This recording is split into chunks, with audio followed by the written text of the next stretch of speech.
He was a cinematic powerhouse who could break preconceptions and attract millions without speaking. Bruce Lee was a philosopher fighter unlike anything Hollywood had seen. He had a compelling screen presence, lightning-fast kicks, and an ancient wisdom and current rebelling intellect. Despite world acclaim, he died silently, during his pinnacle fame, alone in a stranger's residence. Years later, tragedy struck again when his son Brandon died young on the eve of success. The last member of this unique family has spoken after decades. Shannon Lee tells fans the truth about Bruce Lee is more complex than the fiction, much to their surprise. Bruce Lee has been a symbol of physical perfection, speed, and power for decades. His high-flying kicks, fierce looks, and martial arts proficiency made him famous. Dorm room posters and global championships named after Bruce Lee made him virtually mythical. His daughter, Shannon Lee, says the world only saw part of him. Behind the warrior persona was an insightful thinker, fragile soul, and parent who valued compassion over triumph. Shannon Lee was 4 when her father died, but his emotional impact has lasted a lifetime. Shannon noticed how the world misrepresented Bruce Lee as she grew up. He was rarely mentioned as a philosopher, poet, or human potential instructor. Instead, he became a tough, domineering, ready-to-fight symbol. "I didn't lose a superstar," she stated in interviews. "I lost Dad." Shannon's fight to rescue her father's humanity from myth has grown in recent years. After 2 decades organizing archives, creating documentaries, and authoring books that show the truly personal Bruce beneath the public image, she is now CEO of the Bruce Lee Family Company and president of the Bruce Lee Foundation. Quentin Tarantino's 2019 film Once Upon a Time in Hollywood was a terrible flashpoint. Mike Moe plays Bruce Lee, an arrogant, boastful person who is easily flung into a car by stuntman Cliff Booth, played by Brad Pitt, in a sequence that drew considerable criticism. Horror struck Shannon. She claimed it distorted her father's character and slandered Asian manhood. The erroneous representation of Bruce Lee in Once Upon a Time in Hollywood was like being punched in the gut, she told The Wrap. She followed up with a forceful Hollywood Reporter column, writing, "I would have laughed if they had called the character Master Chong and had him do all the same things. They utilized my father's name and likeness, which was inappropriate." Shannon defends her father based on her knowledge of his life's work, not mindless allegiance. Bruce Lee didn't seek invincibility. His beliefs were regularly questioned. A compulsive journaler, he studied Carl Jung, Alan Watts, and Jiddu Krishnamurti.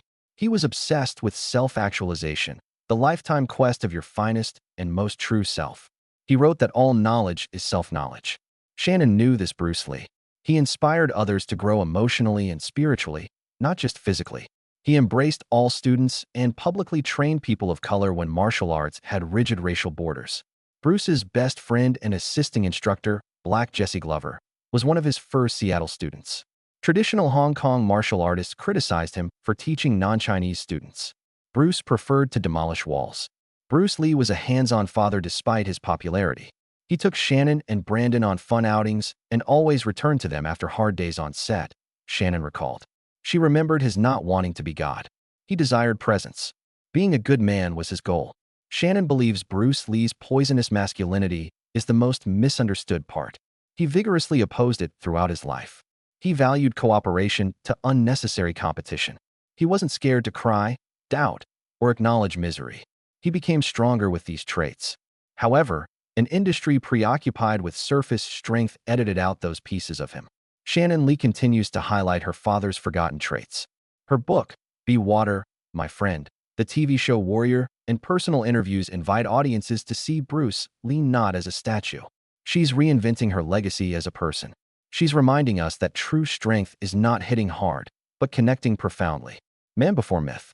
Bruce Lee, born Lee Jun Fan, was born in San Francisco on November 27, 1940, by chance. Born while his parents, Li Hoi-chen and Grace Ho, were on an opera tour.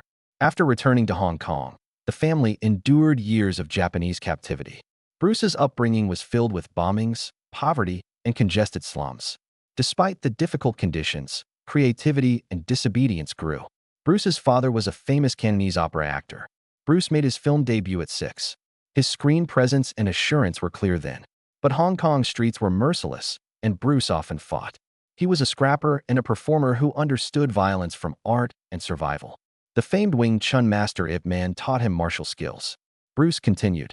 He tried boxing, fencing, and street fighting. He won a Hong Kong boxing title as a teenager. Bruce was restless despite his physical abilities. Traveling to America aged 18, he studied philosophy at the University of Washington. To survive, he taught martial arts. What began as a way to pay the bills became a revolutionary warfare philosophy. Bruce rebelled against traditional martial arts. Efficiency above ritual, flexibility over form were his values. This created Jeet Kune, the intercepting fist, a combat philosophy that fostered flexibility. He wrote, "Take what's beneficial, eliminate what's not, and add your own." A worldview, not merely a combat system. A star on his terms. The 1966 film The Green Hornet, in which Bruce Lee played chauffeur-turned-martial arts enforcer Kato, was his American breakthrough. Bruce's performance was memorable despite the show's one season. He moved so rapidly that the camera crew had to slow him down, a first in television history. Despite his talent, Bruce reached a wall immediately. Hollywood struggled with a Chinese main guy. Bruce flatly refused sidekick, evil, or broken English roles. Bruce stayed in the background despite instructing Steve McQueen, Sharon Tate, and Kareem Abdul-Jabbar martial arts. In 1971, he returned to Hong Kong, frustrated and impatient, ignorant that the Green Hornet made him famous there. Local viewers called it the Kato Show. Bruce promptly joined Golden Harvest after his return was warmly received. His first picture, The Big Boss, broke Asian box office records. Fist of Fury, a resistance and pride anthem, followed. He was a global star by the time he created, directed, and starred in The Way of the Dragon, which finished with a Coliseum battle with Chuck Norris. Hollywood noticed and approved Enter the Dragon, a Warner Brothers co-production. Bruce was creatively involved with the first major American kung fu film, but he never saw it. Bruce Lee died on July 20th, 1973, the day the dragon fell, 6 days before the film's debut. Bruce Lee's 32-year-old death shocked the world. He told Betty Ting Pei he had a headache while working on a film script at her Hong Kong apartment. He lay down after taking Equagesic, a typical painkiller. He never awoke. His death was announced at Queen Elizabeth Hospital hours later. Brain swelling, cerebral edema, was the stated explanation, but the details added to the mystery.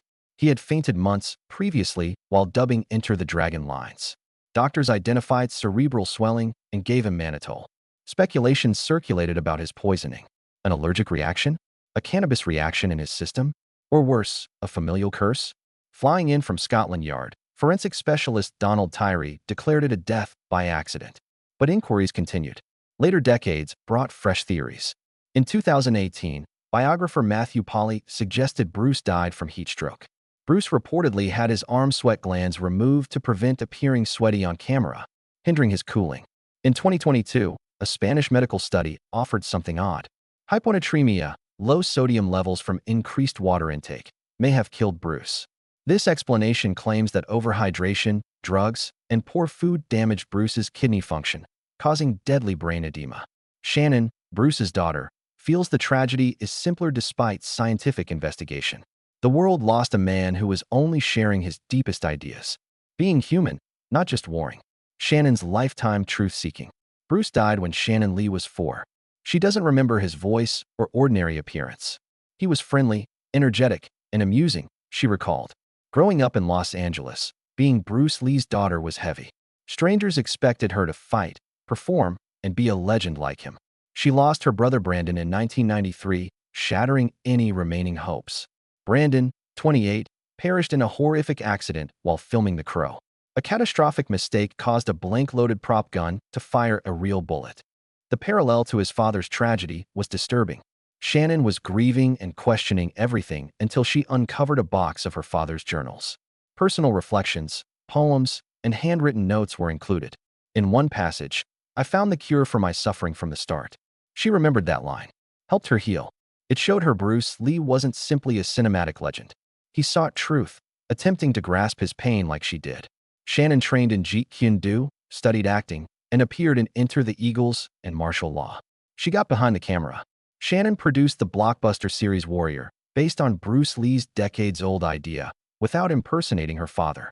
Instead, she amplified his voice. She runs the Bruce Lee Foundation and writes and speaks about his ideas. Her 2020 book, Be Water, My Friend, explains his martial arts spirituality. Shannon believes preserving Bruce Lee's legacy is relevant, not nostalgic. This world is only catching up to the man her father was 50 years ago, she says. An ink legacy, not just muscle. Bruce Lee wrote that immortality comes from having a memorable life. He deserved immortality by impact.